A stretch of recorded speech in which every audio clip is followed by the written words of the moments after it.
இதா ஜுல்சிலத்தில் அர்து ஜில்ஜாலஹா, இந்த பூமி ஒரு கட்டத்தில் மிகப்பெரிய அதிர்ச்சி அடையும். அல்லாஹ் சொல்கிறான் வ அஹ்ரஜத்தில் அர்து அஸ்காலஹா, இந்த பூமி தன்னுடைய சுமைகளை எல்லாம் தூக்கி தூக்கி வீசி வெளிப்படுத்துகிற நாள் அந்த நாள். வ காலல் இன்சானு மாலஹா, அந்த நாளில் மனிதன் இந்த பூமிக்கு என்னானது, ஏன் இப்படி அதிர்ச்சி ஆகிறது? அந்த பூமிக்கு அடியில் புதையுண்டு போன எல்லா மனிதர்களும் மேலே வந்து தூக்கி வீசப்படுவார்கள். இந்த பூமிக்கு என்னானது என்று மனிதன் கேட்பான்.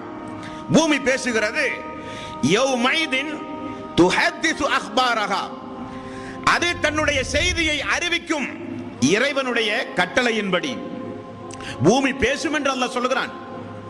அப்படிப்பட்ட அந்த பூமிக்கு அடியில் கொண்டு போய் புதைக்கின்ற வாழ்வுதான் கபருடைய வாழ்வு என்று இஸ்லாம் சொல்லுகிறது.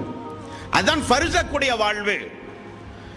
மனிதன் இந்த உலகத்தில் விடை பெற்று மரணித்து விட்டான் என்றால் அவனுக்கு அல்லாஹ்வின் புறத்திலே ஒரு வாழ் உண்டு. மறுமை நாளுக்கு முன்னதாக இயற்கையாக மரணித்து பூமிக்கடியில் தோண்டி புதைக்கக்கூடிய மனிதனாக இருந்தாலும் சரி, எரித்து சாம்பலாகி அதை கொண்டு போய் குளங்கள் குட்டைகளிலே கொண்டு போய் கரைத்தாலும் சரி, வானத்திலே பயணம் செய்யும் பொழுது உடல்கள் எல்லாம் வெடித்து சிதறி ஒரு மனிதன் மரணித்தாலும் சரி, அல்லது மிகப்பெரிய மலைகளில் உருண்டு விழுந்து விலங்குகளுக்கெல்லாம் இரையாய் ஒரு மனிதன் மரணித்தாலும் சரி, அல்லது கடல் பயணங்கள் செய்து கடலில் வாழ்கிற உயிரினங்களுக்கெல்லாம் இரையாகி ஒரு மனிதன் மரணித்தாலும் சரி, யாராக இருந்தாலும் அவர்களுக்கு ஒரு திரைமறைவு வாழ்வு உண்டு என்று இஸ்லாம் சொல்லுகிறது.